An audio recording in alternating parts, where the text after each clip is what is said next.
Hello everyone, welcome to What If Issei got teleported to freezing vibration while fighting Hades movie.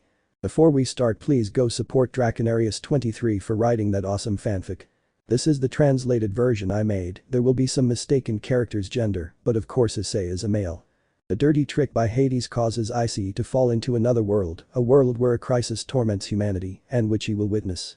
Now, the brunette, while waiting for a way home, will help in any way he can while meeting beautiful girls along the way. Prologue.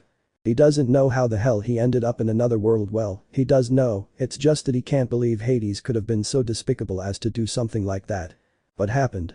Well, for that we have to go back a little. Let me tell you what happened XD. Okay, seriously now we're talking. The thing is, after the ordeal that Team DXD went through to defeat the last remaining members of the Hell Alliance, after Vali and Issei beat Hades and Angraminu respectively, although the latter took advantage of the bug to beat up Issei using the appearance of a hexy-naked older woman, even though the brunette was cursed by Alpheka Tyrant, Crown of the Unrivaled Abyss, who applied the same thing to him as the ACM-branded UFO. What I think Azazel did. It took away his perverted nature, turning him into the opposite, that is, a proper boy who hates perverted things, and what was worse for his fiancées the Opace. In the end, nothing worked out for the last two members of the alliance, and Issei reached his true dragon state by remembering his love for the Opace. When they kicked the butts of both gods, Vali and Issei, with the help of everyone in the alliance, and Ingvild increased the power of both dragons with her sacred gear, everything ended in the pure Frieza and Goku vs Jiren style. The two celestial dragons finished off Hades with a kick that knocked him out, or so it was believed. Just as Issei was about to celebrate his victory with his loved ones and friends, it happened. Hades, with the last bit of strength he had left, cast one final spell, striking Issei, who was distracted. The spell illuminated their surroundings, and moments later, Issei vanished without a trace. Hades smiled victoriously, believing he had rid himself of the cornerstone of the faction's poor fool, as a group of furious girls attacked him, breaking his bones and severely injuring him. Had it not been for the adults who separated them from the skeleton god, he would have suffered even greater harm. In the end, they took Hades to find out what the hell that spell was that he cast on Issei, and they sealed Angraminu. Rossweisse was taken along with Lefay to study the spell, all while the Gremory girls were worried about Issei, since they had to continue leaving everything in the hands of the former Valkyrie and Issei's mage, even though they, with the help of the Grasshopper mages, were going to be reviewing the spell. Although the only thing they were able to deduce clearly was a spell that took a person out of their world and sent them to another. As Issei appeared in the middle of what looked like a battlefield, it was night and raining. He looked at several girls in purple uniforms with white stripes. They were all beautiful. Some of them wore armor with helmets that covered their bodies, and beside them were boys in what appeared to be cream-colored military uniforms. But something else caught his attention. Something the size of a 10-story building. He watched as this thing mercilessly murdered several girls and boys. Okay, I don't know what's going on, but I think we'll have to fight back, Issei said seriously, looking at the carnage and watching as several of the girls attacked that strange thing. Drake, do you think we can attack that thing with everything that happened earlier? Issei asked his dragon friend. The truth is, partner, you'll only be able to use the Triana. I sense a great power emanating from that thing. I don't know what it is, but its power is mostly spiritual, although, truthfully, a dragon blaster will be more than enough, said Drake, to which Issei smiled, looking at the thing. Well, although I didn't think I'd do this after defeating Angraminu and helping in the defeat of Hades, as a certain TV character would say, it's time to be a hero, Issei said as he made the boosted gear gauntlet appear, making Drake laugh. His partner always gets him into strange but funny situations. She was in another world, that much is clear, but there was something she didn't know. Her presence in this world would not only be welcomed but would also attract the attention of several people. Well, after all, Issei is the strongest Sekiryuutei of all time and a person to whom the most unexpected things happen. Chapter 1. Chapter 1: The arrival of the Sekiryuutei of latent truth to a world in crisis. Issei walked toward the commotion, watching as several girls attacked the thing, which was easily taking down everyone present. Issei was amazed at how strong it was, though as Drake said, it couldn't compete with things from his world. I mean, it was tough fighting a god who was smoke without Drake's penetratability. Besides, it took everyone's help to completely defeat the bastard who'd left him there. Anyway. Issei quickened his pace as he watched several people die quickly. Among them, a girl with light brown hair stood before the creature. He watched as she confronted the strange being with a speed comparable to Kiba's, moving with incredible agility and attacking with two blades from all sides. He saw this as an act of immense bravery. The brown-haired boy grew serious as he watched several people panic, both girls and boys. Some were being decapitated or sliced in half by the creature's folds. It disturbed him. Seeing that this place was in trouble and many were dying because of this strange creature, he decided it was time to act. One of the girls looked at Issei, very puzzled, since the clothes he was wearing didn't make him seem like someone from the squad that was present. "Hey you. What's a civilian doing here? You need to leave before something happens to you." The girl yelled, glaring at Issei, who ignored her and walked seriously toward where she was fighting the creature, still unknown to him. This clearly angered the girl, who yelled back, "What the hell do you think you're doing, idiot? Get out of here right now before you die." She shouted, but again Issei ignored her. She was about to drag him away when she noticed the red gauntlet on his left arm, which emitted a glow from the green gem on his hand. With Lauren Maxwell, a second-year Pandora at West Genetics Academy, was fighting supported by her limiter Albert, who was assisting her as they battled this S-type Nova that appeared during a simple training exercise. All hell broke loose when it began killing several of her classmates, along with several first-year students. She was alone because the group had split up and now, supported by some first-year Pandoras, she was giving her all to stop the creature's advance. Now she stood before the dimensional creature, sweating profusely from the fear she felt. "My stigma hasn't evolved enough to use superior abilities," the brunette thought worriedly, looking at the enemy. "Albert, I'm going to attack," she warned her limiter. "Understood, senpai." The black-haired boy shouted to his senpai. Axel thought Marin when she felt a strong pulse run through her body. "Come on, be strong," she told herself as she launched herself at great speed against the Nova, brandishing her 2-volt weapons in the form of blades. "Senpai is attacking, stay together and help him." Albert shouted to the Pandoras who were helping them and the limiters. They nodded, starting their attacks, and the limiters froze them.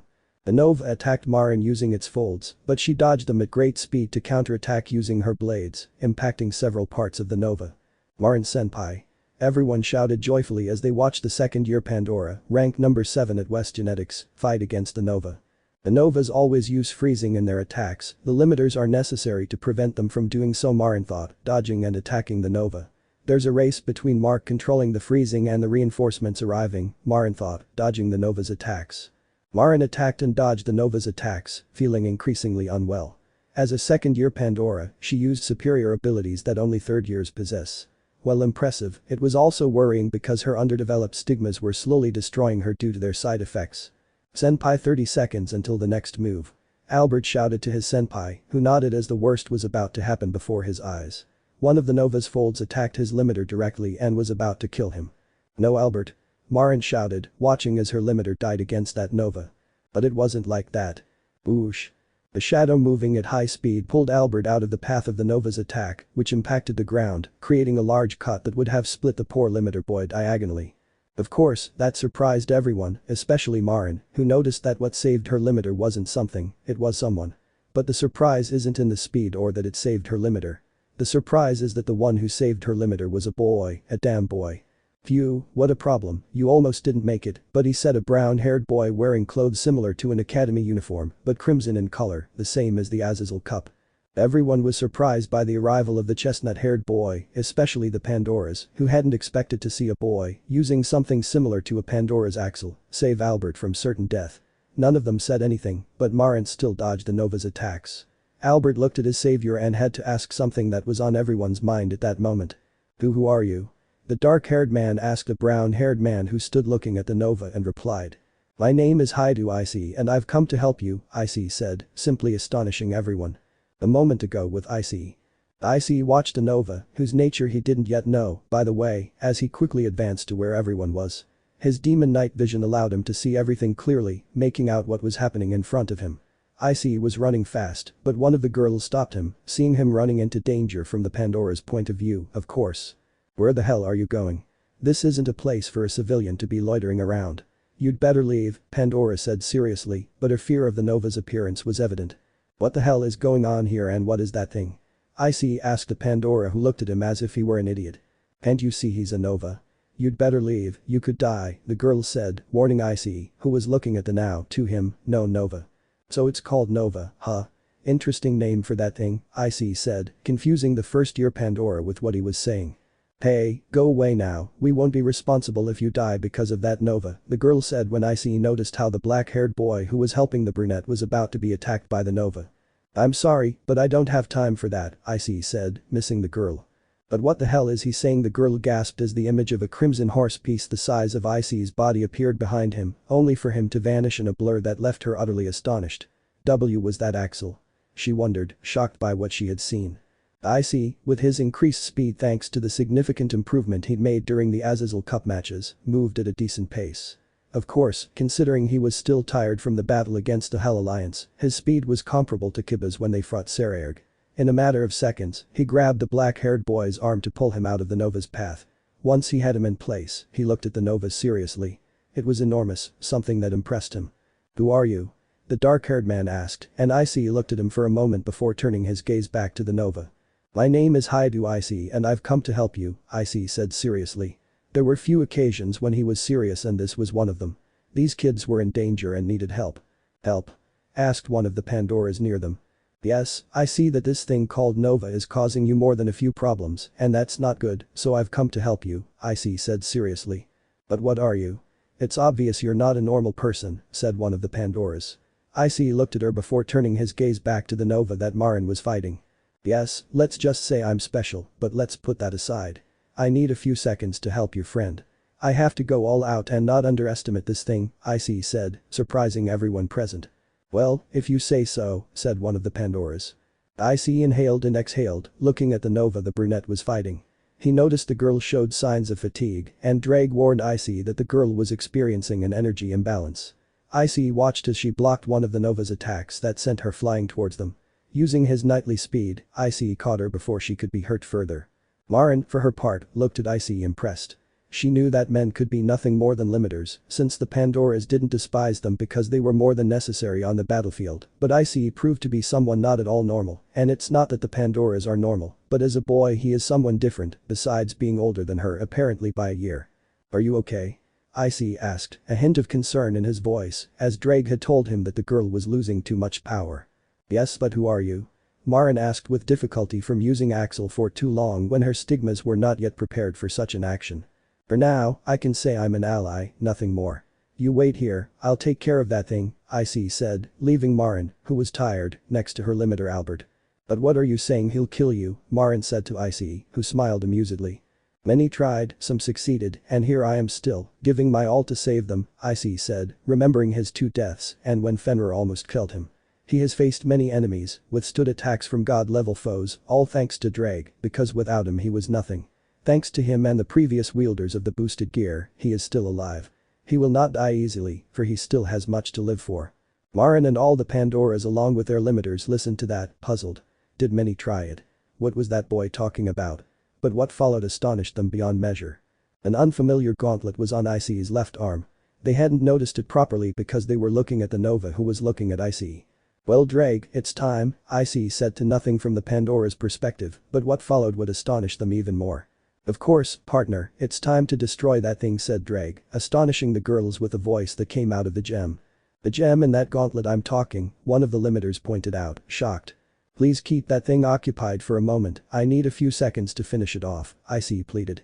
Marin looked into Issei's eyes and knew he wasn't lying. She slowly got up, feeling a little hurt and tired. "I'll try to buy you that time, do what you have to do," Marin said to the brunette, who smiled gratefully. "Thank you, let me give you a hand," said Issei, loading 10 augmentations which he passed to Marin who immediately felt recharged. "What? I'm fine, but how?" she asked, looking at Issei. "That'll come later, get me that time please," Issei asked, to which the second-year Pandora nodded, now disappearing as she used it, with only Issei and 1 or 2 other Pandoras able to follow her with their eyes. "Alright, it's time to get started," Issei said seriously. In the distance, atop a cliff, stood a beautiful girl with long, red hair that reached her back and blue-green eyes. Wearing the West Genetics uniform, she possessed a figure as curvaceous as almost every Pandora in the world. Her name was Ingrid Bernstein, and she was accompanied by her limiter, Leo, a handsome blonde boy. She had arrived to help her friend, who was facing the Nova. She arrived just before Issei saved her limiter, as she was worried about her best friend. "Damn, Marin, she's fighting that Nova alone in that defensive formation, even though it's showing large openings," Ingrid thought, worried about her friend as she quickly jumped off the cliff. "This isn't good.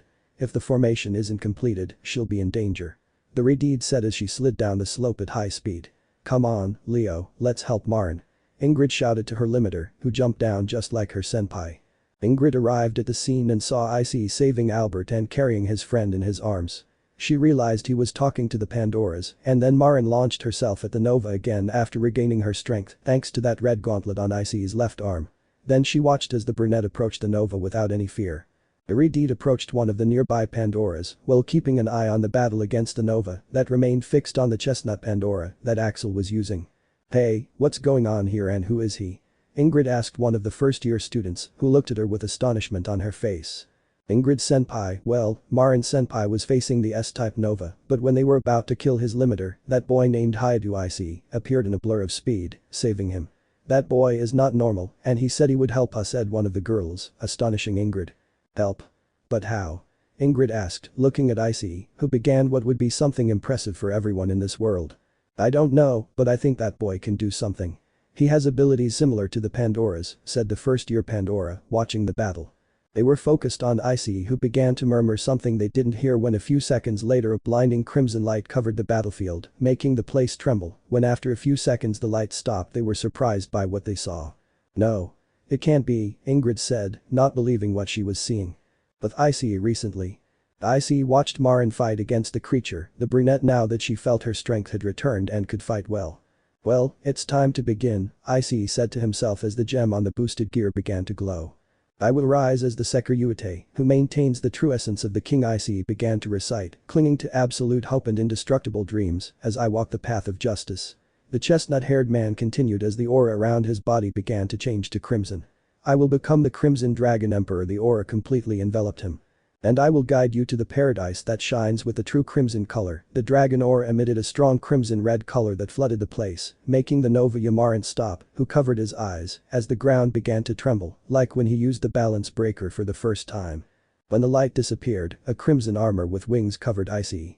It was beautiful in the eyes of all present, it emitted great power, and that's when they realized that Issei was not an ordinary person. Crimson Cardinal Full Drive Drake's voice resonated, revealing the Crimson Queen's ultimate armor. To say they were stunned is an understatement.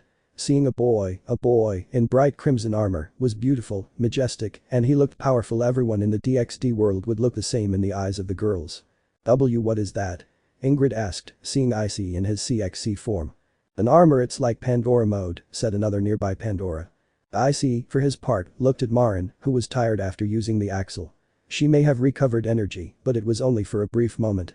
She looked at Issei, who made the helmet of his armor disappear, and looked at her smiling. "Thank you for giving me the time to enter this form.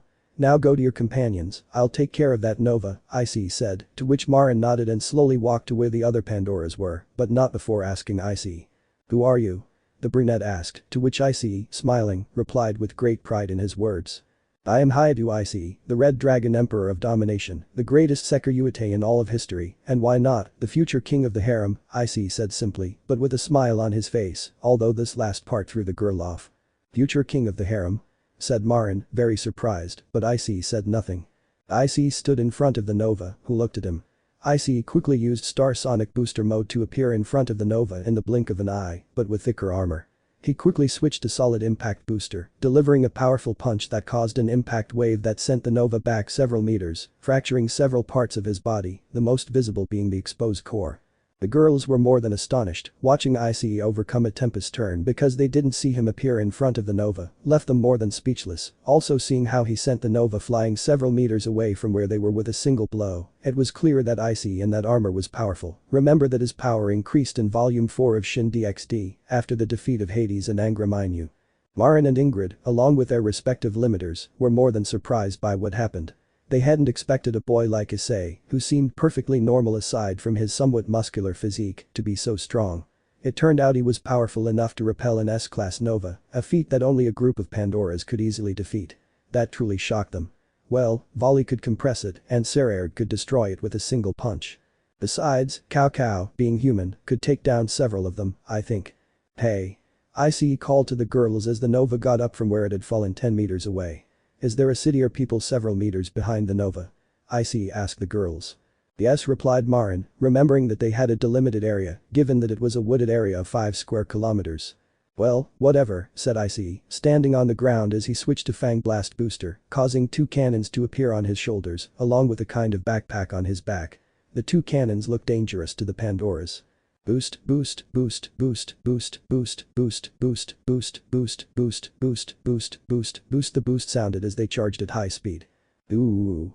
It was the sound of the backpack on his back generating a great energy that made the surrounding area where Issei stood tremble, as the energy was concentrating in the cannons on Issei's shoulders, as the red aura similar to smoke was seen coming out of the holes in each one.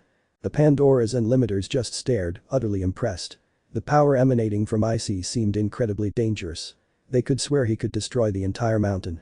He destroyed a city in the dimension created by Dimension Lost, though I'm not sure if it's accurate to say he can destroy a city with a CXC cannon shot at maximum power. So let's just say he can destroy mountains, and DXD can destroy, although now that DXD's power has increased, I'm not sure how to put his power level. I'll just say possibly 1 or 2 cities. Alright, take this. Issei shouted, preparing his attack. Crimson Blaster Drake's voice boomed, and a massive torrent of crimson energy was unleashed against the Nova. It struck the Nova, slicing through it like a hot knife through butter. They watched as the attack continued straight ahead, shattering a mountain, yet still moving forward. They considered yelling at Issei to stop, fearing it would destroy the neighboring city, but instead, they saw him raise his hand to the sky as the beam curved in that direction. Finally, the attack exploded in the night sky, illuminating it with a crimson light that all the Pandoras far from the area saw. Not only the Pandoras, but cities both near and far also witnessed it, each in their own way. Then, a shockwave from the explosion rippled through the surrounding area, accompanied by a powerful wind that served as a testament to the blast's magnitude. The Pandoras knew it. Issei was beyond the normal scale of human power. Phew, that was easy, Issei said, looking at the remaining Nova fragments. He stared at the enormous hole in its chest. Issei thought these things might be annoying, but what had happened with the Jabberwocky and the Bandersnitch was far more annoying and dangerous. Now that was gangster stuff, damn things created by Annihilation Maker that even ultimate class demons couldn't destroy. Let's be clear, as legendary as the Pandoras were, those damn things were way bigger than a Nova. I mean, they were 100 to 150 meters tall, and the Jabberwocky was by far the most dangerous because of its regeneration and power. In other words, they would have been completely screwed. The Pandoras Ingrid Bernstein and Maren Maxwell looked at Issei as if he were some kind of extraordinary being. They weren't entirely wrong. He destroyed an S-class Nova with ease with an attack that destroyed part of a mountain and also sent it flying, which caused an explosion that wiped out the sky for a few seconds and caused a shockwave that caused a great wind. Far from the location of the Pandoras who faced the Nova, a beautiful young woman with shoulder-length blonde hair, 2 bangs tied back to cover her cheeks and 2 bangs parted in the middle, known as number 1 in WG, West Genetics, and number 1 worldwide, nicknamed the Unparalleled Smiling Monster, Chiffon Fairchild, stood beside her best friend, Ticey Fennel, an adorable girl with long dark blue hair and a lovely figure, who was ranked number 3 in all of WG. Ignore the claw, it's the only image I found with hair like that looks normal. Chiffon stared intently at the source of a great amount of power, then slightly opened her eyes, which were clearly abnormal due to the red line across them and their yellow color. She felt the immense power erupt in an incandescent crimson light that covered the sky for a few seconds, followed by the gust of wind that the explosion caused in the sky. What just happened? Ticey asked her friend and president. I don't know, Ticey, but I can tell you that the Nova clearly didn't do that, the student council president of genetics said seriously to her vice president. What was that? It wasn't the Nova, it was something more powerful, the blonde thought, hoping that whatever caused that crimson explosion wasn't hostile. Ticey, we'd better move to point T61. We need to see what happened, Chiffon said, to which Ticey nodded, and so she and her limiters set off. Issei has already arrived in another world, and the first thing he did was help the girls known as Pandoras not to die because of that Nova. What will happen now that Issei has revealed part of his power to these girls? Chapter 2. Chapter 2 Encounter and the Red Dragon of West Genetics. With Issei and the Pandoras. The chestnut-haired man left his armor after finishing off the Nova. He was being bombarded with questions from the Pandoras and limiters of the place. Stop. Let her breathe for a minute, Maren commanded, and the Pandoras and limiters obeyed. Thank you for that, Issei said, smiling gratefully for how overwhelmed he felt. He had never felt comfortable with such attention, even though the girls were beautiful. You're welcome, but now I want you to answer a few questions, the brunette asked, to which Issei nodded. Well, what exactly are you? From a distance, it's obvious you're not human, or at least not a normal one, the girl said, her friend Ingrid having the same question. Issei looked at her and then at the others who were waiting expectantly. Drake warned him not to say anything that would betray his affiliation until they were sure that they were not in a safe world, or at least, that they were not going to hunt him down to use him for experiments. Ah, yes, I'm not a human, but at least I was before. The only thing you need to know is that I'm not human like you and that I come from another world, Issei said seriously, shocking the boys. Like a nova? Ingrid asked, thinking that Issei could be dangerous. In my world, these things called nova don't exist, but there are things that make them look ridiculous. I'm not a bad person, if that's what you think, because if I were, you'd all be dead by now. But anyway, I come from a different world than those nova, Issei said, and the girls nodded in astonishment. The brunette immediately felt several energies approaching. Drake warned him to leave. It wouldn't be a good idea to stay and give explanations, or at least not yet. Well, I'd better go. I don't want to get into trouble for what I just did, Issei said, turning away. Wait, you don't have to leave, we could advocate for you, Marin said, to which Issei looked over his shoulder but shook his head. Leave him alone, Marin, she's right. They could interrogate him, and then he'll get into trouble, said the redhead Ingrid, to which Marin sighed resignedly. The redhead looked at Issei, who smiled at her gratefully. Thank you for understanding, Issei said, smiling. It's the least we can do, after all, you saved the lives of the first years and Marin, even though you don't even know us, the redhead said, smiling, to which Issei nodded. Well, see you later, Issei said, preparing to use the night piece and disappear from the place. Will we see you again? The brunette asked Issei, who smiled at her. Well, if they haven't taken me back to my world, probably so, Issei said, disappearing in a blur of speed, leaving everyone present grateful to Issei for preventing more unnecessary deaths. Ingrid and Marin looked where Issei had been. Both thought he was a hero, a strong one, and that this was only part of his true power. Okay, you won't tell anyone about this, it's best to avoid any more commotion, Ingrid said seriously to the first-year Pandoras and limiters, who nodded. But what will we answer if they ask us about what happened with the nova? After all, that red light was seen all over the sky, said one of the limiters, something the redhead hadn't thought about. We'll just say that something appeared out of nowhere and destroyed the nova, only to disappear again, Marin said, and everyone nodded. Well, all that's left is to wait for the support team, Ingrid said, looking at the nova with a huge hole in its chest, though in truth only the lower part of its body remained after Issei's attack. Although it's not needed anymore, the redhead said, remembering Issei and smiling. Marin smiled as she remembered Issei. He had saved her from imminent death by overusing her still developing stigmata. But Issei. Ugh, I'm so tired, I'm really too weak from the battle against Gremory, Issei said to himself as he walked calmly through the city. People looked at him strangely because of his clothes, but they ignored him for a while, although there were a few girls who looked at Issei with smiles. What do you expect, partner?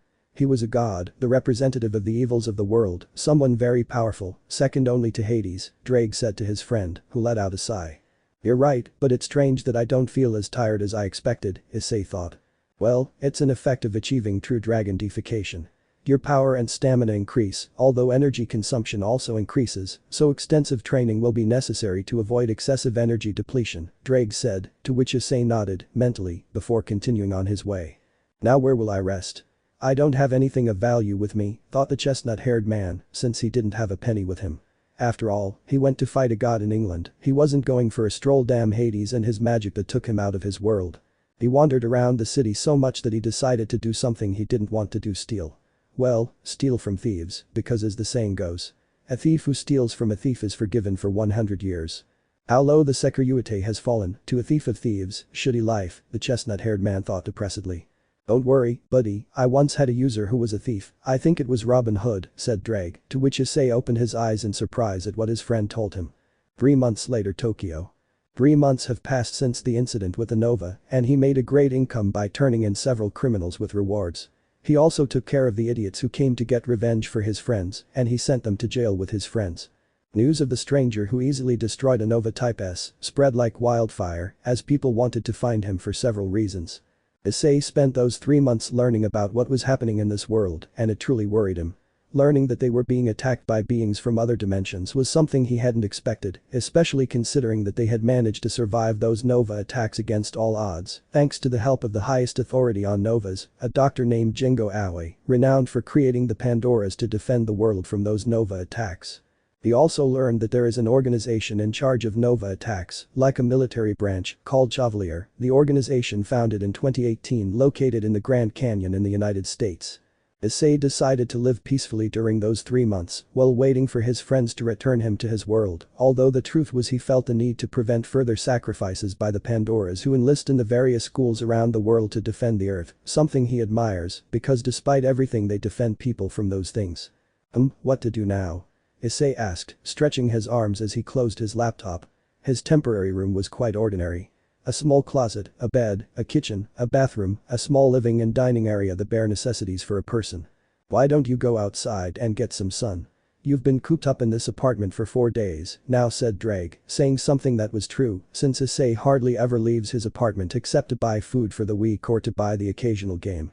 You're right, I should go out and see what's happening in the city, Issei said, getting up from his chair. He went over to his bed to pick up a red jacket that was lying on it, put it over his black t-shirt, and left the apartment. Issei began walking through Japan's capital city, glancing at shop windows and passing by busy stores. The brown-haired boy noticed that the search was still on for the mysterious being who had destroyed the Nova when the Pandoras from West Genetics went on a training trip. Seriously, don't they ever get tired of that stuff? Issei thought, shaking his head. I walked for an hour, grabbing a bite here and there from the city street vendors. Eventually, I ended up in the distant woods outside the city, strolling peacefully and admiring the beautiful landscape, untouched by time. I thought companies would eventually clear the forests to expand the city, but that wasn't the case. I arrived at a lake in the middle of the forest where I sat in the shade of a nearby tree, calmly looking at the relaxing scenery. It's really a problem not being in our world, even though this place is great, it's not the same without any of the people I know nearby, Issei thought, looking at the blue sky with a few clouds. Well, doing nothing is kind of monotonous, but the Nova thing is definitely worrying, said Drake, to which Issei nodded. Yes, they're in big trouble with those beings. They're as dangerous as a monster created by Annihilation Maker, Issei said. But it's amazing how far human intelligence can go. Creating their own defenders is admirable, said Drake, to which Issei nodded in agreement. I just hope Azazel-sensei hurries up with repairing that machine, I don't want to be lost in a world that's completely new to me, Issei said to himself when he saw something strange happening in the middle of the lake. He watched as if it were a scene from a Terminator movie, as the space in the center of the lake began to fluctuate erratically. Rays of light emerged from a central point as the space opened, revealing a circle with distortion visible in the background. The water beneath this swirled in waves as the wind blew fiercely. An object shot from the hole, crashing into the trees, before the hole closed again. Issei watched in awe as the phenomenon unfolded and quickly headed toward the impact zone. He saw a line of fire appear between the trees, and embedded in a tree trunk was a black capsule with gold details. He was surprised to see it said made in Gremory, so he picked it up to open it and remove its contents. The capsule contained a kind of smartphone, but thicker. It looked sturdy and advanced, but suddenly it began to emit an image of a single flashing red dot. Huh? That's strange. What could this be doing? Issei asked. Elsewhere, in a remote area, there was a small town. In the distance, a laboratory was built. In the office of a certain doctor who was there, a screen displayed a signal whose meaning only he knew. The old man smiled and prepared to go to where the signal was. 1 hour later. Issei was walking back to his apartment after checking his phone. He found a recorded message from Azazel, who said he needed time to repair the machine. It had only been a few days since he disappeared, but that was more than enough to send the girls into a frenzy.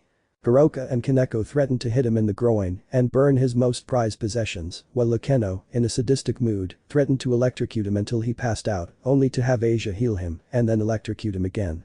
This had kept him busy repairing the machine. Issei sighed, knowing something like this was bound to happen.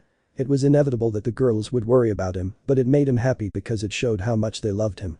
I walked for a while when I noticed several black SUVs parked on the street of the apartment complex where I lived.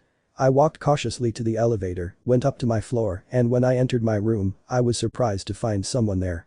What's more, I knew this person. They were sitting on the floor of my room reading a newspaper. It's good to know there's someone like you among us, the man said, putting the newspaper down on the small table and getting up. Dengo Aoi, what are you doing here? Issei asked seriously, but the old creator of the Pandora project just looked at him. I imagine you already received the phone, right? The doctor asked, to which Issei opened his eyes and took out the cell phone that came out of the portal inside a capsule. How do you know about this? Issei asked when the old man pulled out a phone just like his, but it showed signs of wear, as if he'd had it for years. About 15 years ago, I received a message along with this phone. At first, I didn't understand what was happening, but after seeing the content, I was surprised to learn that someone from another world had contacted me. Azazel told me about you and how you ended up here. He asked me to help you with some things if you helped me, Jengo said in front of Issei, who looked at him. What do you want me to do? Issei asked cautiously. Well, while you've been here, I know you've quickly amassed a large sum of money from the criminals you apprehended, but anyway, that's not the important thing.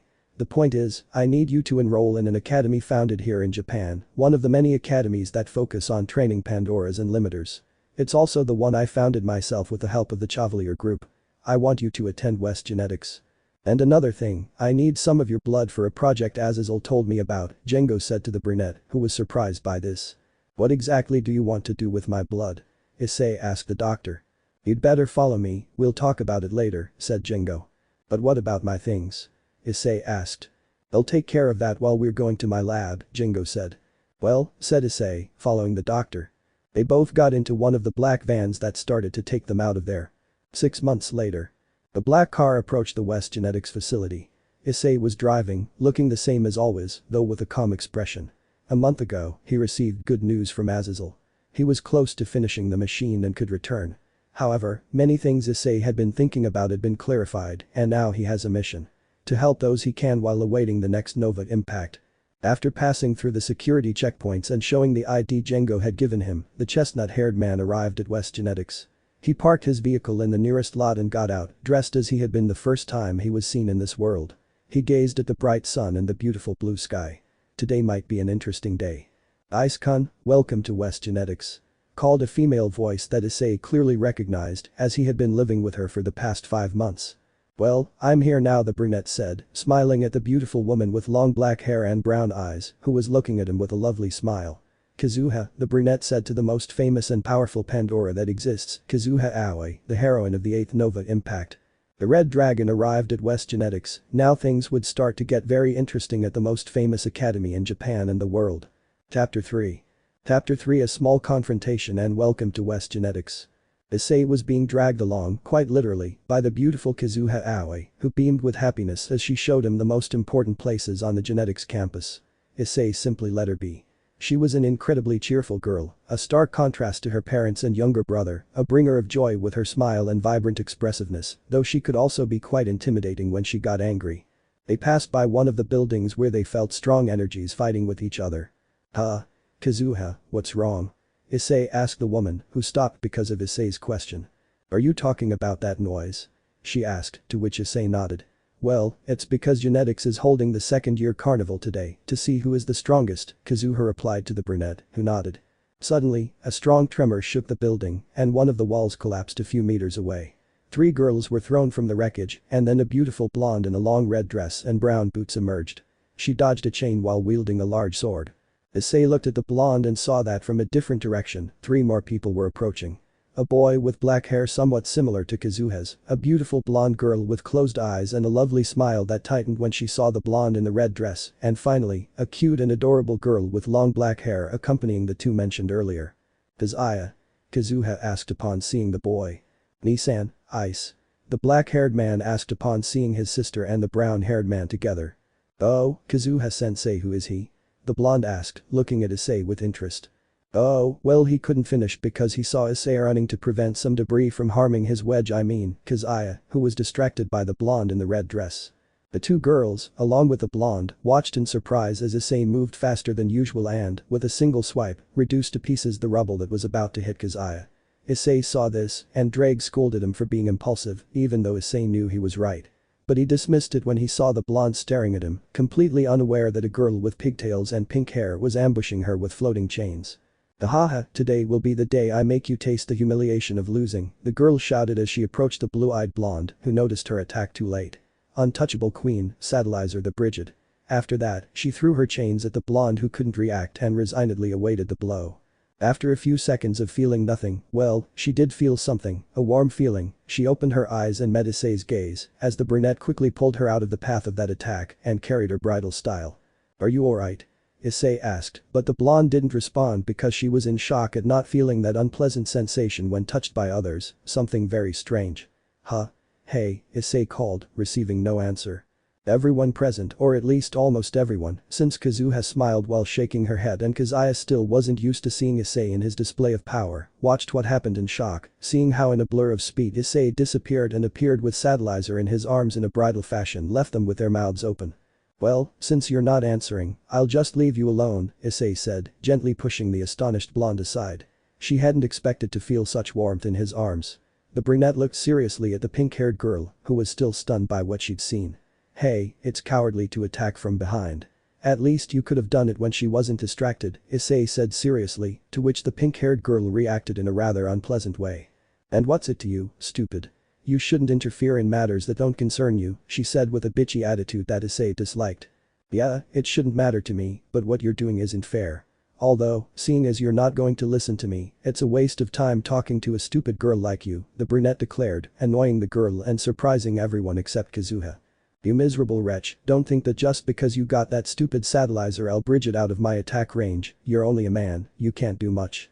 The pink-haired girl said in a nasty and arrogant manner, making Issei get serious. Ah, what a problem you have, silly girl, but oh well, I wanted to go unnoticed, but it seems that won't be possible, said the brunette, looking at the smiling Kazuha. Can I? He asked, to which Chiffon, Taisi and Kazuya all looked at the girl in question. What are you talking about, Nisan? Kazuya asked. You can, Ice-kun, and regarding your question, Kazuya, well, let's just say that Ice-kun is more than he seems. You didn't see it because you were running away from Grandpa, Kazuha said without losing her smile. Alright, come on and show me you can do a pinkie pie, Issei said mockingly, taking a fighting stance. Ha, stupid, I'll make you swallow all that nonsense, and you'll beg me to leave you alone, said the pink-haired girl as she used her chains to throw them at Issei, who watched them approach, but in slow motion. The next thing that happened was that Issei, in a blur of speed greater than before, appeared behind the pink-haired girl and slapped her butt under the shocked gaze of everyone and the blushing and annoyed gaze of the person in question. How did you do that, you damn pervert? She said, jumping away from Issei. Oh, you have a nice butt despite having a somewhat small chest, but well, what did I do, that's your question, right? Well, simple, I just moved from there to here, simple, said Issei, pointing to the place where he was standing. DCH, that's not what I meant, you damn pervert, she said angrily. Come on, don't get so worked up, TCH, these girls don't know when someone's joking, but hey, you challenged me, and lately training only with Kazuha is kind of monotonous, Issei said, shocking everyone with what he said, the pink-haired girl being the most affected. Training with a number, and on top of that, the heroine of the 8th Nova Impact. Taisi said in amazement, looking at the aforementioned. Is that true, Kazuha-sensei? The girl asked.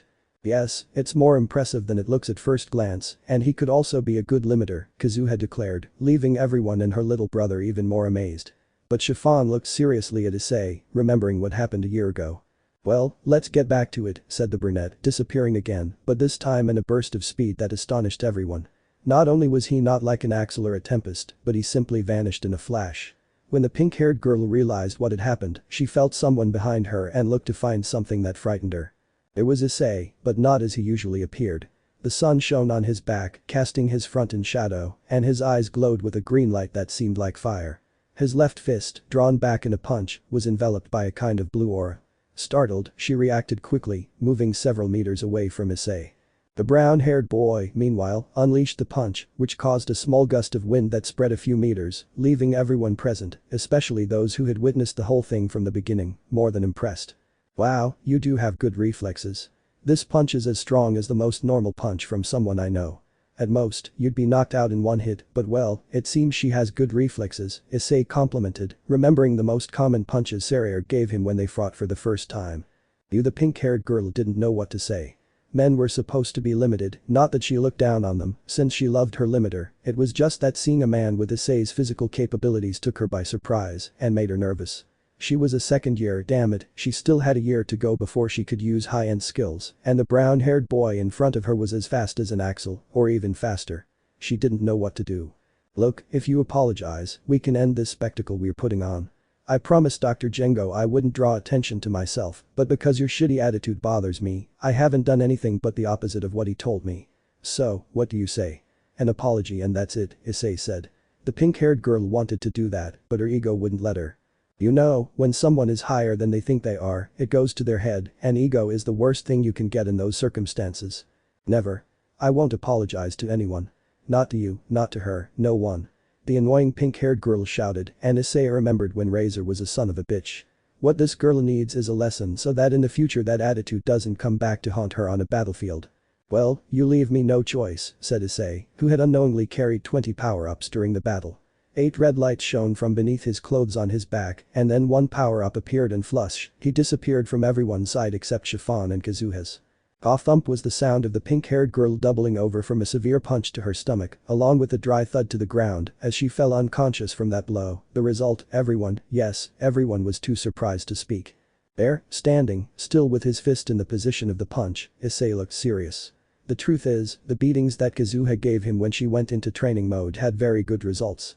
It was not for nothing that she was the heroine of the 8th Nova Impact and consequently the cornerstone for creating the HES, high-end skills high-rank abilities. She was devilishly strong, being the strongest Pandora at present. Those things that Django creates are really useful, Issei thought.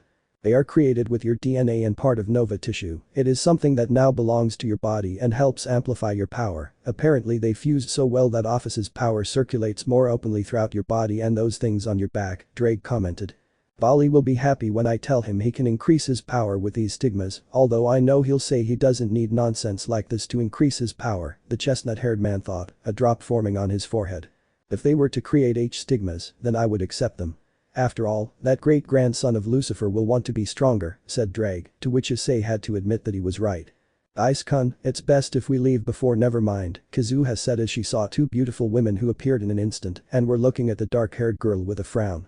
Kazuha, it's best if you explain who he is and why he made all this fuss, said a beautiful woman with short dark brown hair down to her neck, a voluptuous body with F-cup breasts, wearing a button-down shirt with a skirt a few centimeters above her knees, stockings, and black shoes. Yes, I don't want you to give us a silly answer or some excuse about him, said the second woman, her hair tied in a ponytail. She was taller than the first, with a slender but beautiful body, C-cup breasts, long and shapely legs, and wore a button-down shirt with a mid-thigh short skirt and a lab coat over her outfit. Lies, Kim, hi, sorry for the commotion, but it's not my fault, Kazuha said to the women.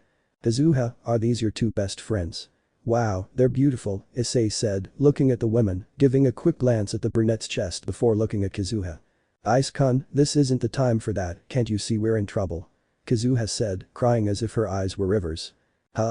Is that so? What a problem, said Issei. You two, with us, now, Kim Yumi said seriously. Hi, said Kazuha, grabbing Issei's arm and dragging him back. See you later, Kazuya, Issei said calmly as Kazuya looked at his friend with beads of sweat on his face. Aoi-kun, you know that boy through your sister, right? Chiffon asked the boy who was looking at her. Yes, my sister brought him home one day. He's a great friend of mine, although I never expected him to be so powerful, Kazuya said, remembering how easily he beat the pink-haired girl. So that's how it is, huh? Well, we'd better continue on our way, Chiffon said in her president mode, prompting Kazuya to follow her. The pink-haired girl, now bewildered, was left on the ground, touching her heart as she recalled the warm feeling she had when Issei held her in his arms. It was also announced that the festival had ended with Satellizer as the winner, as the pink-haired girl named Ganessa Roland was unable to compete, leaving her as the undefeated #1 second-year student. Meanwhile, elsewhere, a group of third-year Pandoras watching the carnival were surprised by what Issei did. Of those present, only two recognized him instantly, and they looked at each other in shock upon seeing him again. Wow, that boy turned out to be more interesting than he looked at first glance, said one of the girls, her white hair tied in two small pigtails shaped like drills, like a certain phoenix girl, watching with great interest what Issei had done. Yes, although it's very rare to see a man with those physical abilities, they're usually just limiters, said a woman with dark skin and short white hair, seriously watching the punch Issei landed on Ganessa. And the fact that he knows the strongest heroine in Pandora of today is something that has to be taken into account, along with what he will be attending here at West Genetics, said a girl with long red hair tied in a ponytail that reached a little below her waist, along with two strands that fell on each side of her face, looking at Issei with some interest in how he could be strong. Well, we just have to wait and see what happens now with him here. It will be a big change in the balance of power between Pandoras and limiters, said a beautiful blonde with long curly waist-length hair, critically observing what Issei had done. The only two who saw what Issei could do didn't say anything, but Maren Maxwell and Ingrid Bernstein were happy to know that the brunette from another world was here. Issei and Kazuha were both sitting in front of Principal Margaret Lindman's desk, with the colonel and the two members on either side of them. So you're saying Issei Haidu is a special case of a man using stigmata for fighting? Margaret said after Kazuha's brief explanation. Yes, but my grandfather wants to keep it as secret as possible. Ice-kun is someone special, so to speak, so special that even he had difficulty fully investigating him. He sent him from Laboratory 13 after an exhaustive investigation, saying it was better for him to be at the academy he helped open rather than another. He trusts that they will keep his existence hidden here until something happens that could change that, Kazuha said, to which the colonel looked at Margaret, who let out a sigh. Okay, he can enter the academy, but my problem is what grade to put him in. He's almost 19, he's older than all the third-year Pandoras, the woman said. They could just put me second, I don't see any problem with that, Issei said, to which the woman thought about it and then nodded. Alright, Issei Haidu-san, now we'll have to do a presentation of your Nova combat skills, as Kazuha-san explained in what she told us, that you could face an S-class Nova alone, Margaret said, to which Issei nodded. Besides, there's the altercation between you and the number 2 of the second-year Pandoras, Ganessa Roland. Everyone saw it, and what better way to make your skills clear as the first man with Pandora-like abilities than by facing 3 S-class Novas in the simulation chamber? Said the director of West Genetics, to which Issei nodded. That sounds good to me. Besides, old Jingo told me that the codename for my stigmata is Stigmata S, and he also refers to me as a knight because of the armor I have, but I prefer the name Sekiryuutei, Issei said, to which the former director and heroine of the 6th Impact Nova nodded in agreement. But what does Sekiryuutei mean? She asked, to which Issei smiled. Red Heavenly Emperor Dragon, was Issei's response, as they looked at him somewhat strangely. Well, that sounds good, Yumi said. Isn't that right? Kazuha asked, smiling. Alright, Colonel Phillips, I need you to tell your close associates to keep Haidu-san secret. It's not time for them to know about him yet, Margaret requested, and the colonel nodded before leaving the office and heading towards the academy's command center. As for you, we'll begin the demonstration in 3 hours. Kazuha-san, I'm entrusting you with showing Haidu-san his dormitory, Margaret said, to which the leader of the numbers nodded. Of course, said the older Aoi, smiling. By the way, Director Margaret, call me Issei or Ice, whichever you prefer, after all you'll have me here for a long time, Issei said, smiling, to which the woman nodded. Alright Issei-san, and refrain from making another scene like the one you made when you arrived, she said firmly, and Issei nodded, since defeating Ganessa was not part of his initial plans. Yes, it won't happen again unless they provoke me, the brunette whispered the last part. Okay, we'll send for you when everything is ready, and welcome to West Genetics, the woman said with a slight smile, to which Issei nodded. Come on, Ice-kun, I'll show you where you'll be staying from now on, Kazuha said, smiling and taking Issei's hand. Her 2 friends watched this with intrigue but said nothing. Well, now we just need Kazuha-san's younger brother to introduce himself, Margaret said. Well, I have to go tell the first-year students about the event, Yumi said, and her friend Elise nodded in agreement. I have to see how the second-year Pandoras are recovering after Carnival, the doctor said, frustrated, knowing she had too much work. It was like this every year. The 2 women left, leaving Margaret alone.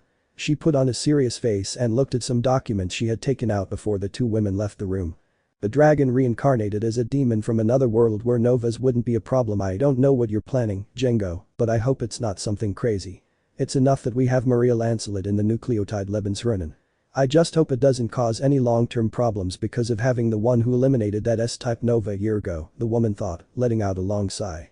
Director, Kazuya Aoi already came with the student council president, said the secretary, to which the woman composed herself and became serious. Please let him in, Margaret said, and a few seconds later Django's youngest grandson entered. Issei and Kazuha's child. And this is where you will live from now on, Kazuha said, smiling as she showed the place where Issei would spend his time at genetics.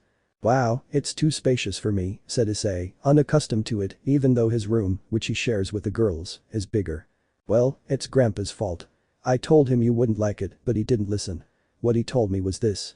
I'll give him this room in case he has company at night, the girls said, blushing, and Issei blushed too. Damn old bastard, he looks like sensei, the blushing brunette thought, but in his mind he was smiling like an idiot. Although some company isn't bad, hahaha, the girls here are beautiful, he thought pervertedly. You know that if the Gremory girl or any of your fiancés heard you, they'd beat you up for it, right? Drake said sleepily. Shut up, Drake, don't ruin my fantasies, Issei thought, to which the dragon only shook his head at those words. Ice-kun, it's best if you rest a little while they call you, starting tomorrow you will begin attending classes, Kazuha said, to which Issei nodded. You're right, let me know when they call me, please, Issei said, approaching his new bed and lying down to rest. Of course, you can rest easy, Kazuha said, smiling. And so he did, he slept for a while until they called him for the demonstration of power that would only be shown to the students of this genetics facility for security reasons. Django does not trust those from Chevalier. 2.5 hours later. That's so soft, Issei said calmly as he squeezed something soft in his hands. A moan made him wake up. What the hell? What's Kazuha doing asleep next to me? Issei thought, looking at the girl who was sleeping with a smile and a slight blush beside him. The soft spot was her right breast, which he was still touching. They're bigger than they look. Wait a minute, this isn't the time for that. Issei thought, removing his hand from that beautiful spot. The girl frowned when she didn't feel his touch. I'd better wake her up, Issei said after glancing at the clock on the nightstand to his left. Hey, wake up, there's still half an hour until the demonstration, the principal mentioned. Issei nudged the girl, who woke up shortly after. She sat on the bed and rubbed her eyes while yawning a little. Wow, what a great dream, she said, smiling. Why did you fall asleep next to me? Issei asked, and she just smiled. You looked so cute and relaxed that it made me sleepy, and I also felt like sleeping with you, haha, she said, smiling foolishly, to which Issei shook his head. He'd always been like that since Django introduced them. Well, we'd better get ready, because you have to take me to where the demonstration will take place, Issei said, to which she nodded and went to the bathroom to change her clothes, which Issei emulated, but entering a different bathroom of course. Elsewhere, Maren Maxwell and Ingrid Bernstein were happy to see Issei again, so leaving their friends behind, they decided to go and get a good spot for the upcoming demonstration. Who would have thought we'd end up seeing him here at Genetics, of all the places in the world? The brunette said with a smile as her redheaded friend nodded. Yes, after how long, more than half a year? Ingrid said. -9 months, the day that S-Class Nova who appeared at that training camp almost killed us, said Maren, remembering what would have been her end had she not been assisted by Issei. It was good that he helped you, I would have been too sad if my best friend had died in that place, Ingrid said to her friend, who smiled. Yes, it was thanks to him that I'm here now. If I had overused Axel turn, I don't know what would have happened, Maren said, still remembering that day as if it were yesterday. It's best to stop thinking about it and wait to see what Haidu Issei shows us in this demonstration, although knowing him, I could expect many things, Ingrid said, smiling slightly. Yes, but will he use that armor from last time? Maren asked. I don't know, we'll have to wait, said the redhead, and then they both headed to where everything would begin. What few knew was that on that day, West Genetics would see a glimpse of what sacred gear wielders were capable of with a mid-grade longinus like the boosted gear, its wielder being a mini-great red in potential, with the power of an infinite being like Office. The name of Issei Haidu would be marked in the history of that world for a long time.